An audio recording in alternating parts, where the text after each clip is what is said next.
বাংলাদেশের বর্তমান অবস্থা কি তার নতুন করে বলার অপেক্ষা রাখে না। বাংলাদেশ ও নেদারল্যান্ডসের মধ্যে স্বাক্ষরিত হলো নৌ প্রতিরক্ষা সামগ্রী ও প্রযুক্তিগত সহযোগিতা জোরদার একটি নতুন সমঝোতাপত্র। তবে কি এবার বঙ্গোপসাগরে কোনো কিছু করতে চলেছে তারা? এখানে শেষ নয়, পাক চীনের পর এবার ইতালির থেকে ইউরোফাইটার টাইফুন জেটও কিনছে বাংলাদেশ। বাংলাদেশ আজ প্রস্তুত নিজের সীমান্ত, নিজের পতাকা, নিজের শক্তি নিয়ে, আর এই আত্মবিশ্বাসী কাঁপিয়ে দিচ্ছে ভারতকে। স্বাধীনতার পর এই প্রথম বাংলাদেশের সামরিক শক্তি নিয়ে এমন তোলপাড় বিশ্ব মিডিয়ায়। পশ্চিমবাংলার মিডিয়ায় এখন একটাই প্রশ্ন, বাংলাদেশ আসলে কি করতে যাচ্ছে? গত কয়েক সপ্তাহ ধরে আন্তর্জাতিক ও আঞ্চলিক মিডিয়ায় একটা বিষয় ঘুরে ফিরে আসছে, বাংলাদেশ নাকি ব্যাপকভাবে সামরিক সক্ষমতা বাড়ানোর পথে হাঁটছে। খবরে বলা হচ্ছে ইউরোপীয় যুদ্ধবিমান থেকে শুরু করে আধুনিক নৌ প্রতিরক্ষা প্রযুক্তি সব দিকেই নাকি নতুন হিসাব নিকাশ চলছে। চীন ও পাকিস্তানের সহযোগিতায় বাংলাদেশ নিজেদের প্রতিরক্ষা ব্যবস্থা শক্তিশালী করছে। আকাশ, স্থল, সমুদ্র তিন দিক থেকেই প্রস্তুতি নিচ্ছে বাংলাদেশ। বাংলাদেশ ও নেদারল্যান্ডসের মধ্যে সাম্প্রতিক নৌ প্রতিরক্ষা সহযোগিতার সমঝোতা সই হওয়ার পর থেকেই পশ্চিমবাংলার কিছু মিডিয়ায় যেন ভূমিকম্প শুরু হয়েছে। এ নিয়ে কি বলছে তারা, আসুন তা দেখি। বাংলাদেশের বর্তমান অবস্থা কি তার নতুন করে বলার অপেক্ষা রাখে না। এই পরিস্থিতিতে বাংলাদেশ থেকে উঠে আসছে একের পর এক চাঞ্চল্যকর খবরও, আর সেই সমস্ত খবর বেশ কিছু প্রশ্নেরও জন্ম দিচ্ছে। ভাবছেন আবার কি ঘটলো বাংলাদেশে? আসলে এবার এক সমঝোতা পত্রে স্বাক্ষর করলো তারা। বাংলাদেশ ও নেদারল্যান্ডসের মধ্যে স্বাক্ষরিত হলো নৌ প্রতিরক্ষা সামগ্রী ও প্রযুক্তিগত সহযোগিতা জোরদার একটি নতুন সমঝোতাপত্র।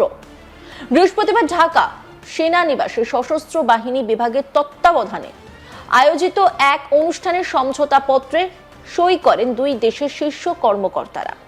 এই প্রসঙ্গে আন্তঃবাহিনী জনসংযোগ পরিদপ্তর জানাচ্ছে, বাংলাদেশের পক্ষে সই করেন সশস্ত্র বাহিনী বিভাগের principal staff officer lieutenant general SM. Kamrul Hasan. অন্যদিকে নেদারল্যান্ডসের পক্ষে সই করেন বাংলাদেশে নিযুক্ত সেদেশের রাষ্ট্রদূত জোরিস ভ্যান বোমেল। এছাড়াও উপস্থিত ছিলেন নেদারল্যান্ডস প্রতিরক্ষা মন্ত্রকের নন রেসিডেন্ট ডিফেন্স অ্যাটাসে ক্যাপ্টেন জি ক্লেনিং, নেদারল্যান্ডস দূতাবাসের সিনিয়র উপদেষ্টা, সশস্ত্র বাহিনী বিভাগের মহাপরিচালকরা, পররাষ্ট্র মন্ত্রণালয়ের পশ্চিম ইউরোপ ও ইউ শাখার মহাপরিচালক এবং প্রতিরক্ষা মন্ত্রণালয়ের নৌ উপদেষ্টা। তবে বাংলাদেশের তরফে এই সমঝোতাপত্র স্বাক্ষরের পরই বিভিন্ন মহলে প্রশ্ন উঠতে শুরু করেছে, তবে কি এবার বঙ্গোপসাগরে কোনো কিছু করতে চলেছে তারা? যদিও এই প্রশ্নের উত্তর অবশ্য দেবে সময়। উল্লেখ্য, এখানে শেষ নয়, পাক চীনের পর এবার ইতালির থেকে ইউরোফাইটার টাইফুন জেটও কিনছে কাঙাল বাংলাদেশ। ইতালির এক সংস্থা থেকে ইউরোফাইটার টাইফুন যুদ্ধ বিমান কিনছে তারা। সম্প্রতি সেই সংক্রান্ত চুক্তিপত্র স্বাক্ষরিত হয়েছে।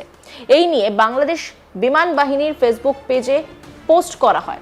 তবে এই নিয়ে একাধিক প্রশ্ন উঠতে শুরু করেছে, যেখানে বাংলাদেশের পরিস্থিতি একেবারেই ভালো নয়, আর্থিক মন্দায় জর্জরিত, বিভিন্ন দেশের কাছে গিয়ে বারবার ইউনূস সরকার হাত পাচ্ছে। সেই পরিস্থিতিতে দাঁড়িয়ে দেশের মানুষের মুখে দুমুঠো খাবার তুলে না দিয়ে কি করে বাংলাদেশ ফাইটার জেট কিনছে?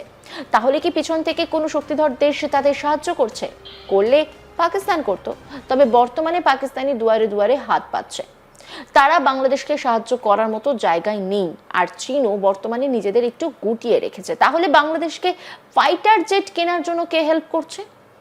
এই প্রশ্নটা ঘিরেই ধোঁয়াশা তৈরি হয়েছে। তবে ইউরো ফাইটার টাইফুন কি রাফালকে টক্কর দিতেই কিনছে তা নিয়ে প্রশ্ন উঠতে শুরু করেছে। কাঙাল পাকিস্তানের মতোই দিন দিন ক্রমশই খারাপ হচ্ছে বাংলাদেশের অর্থনীতি।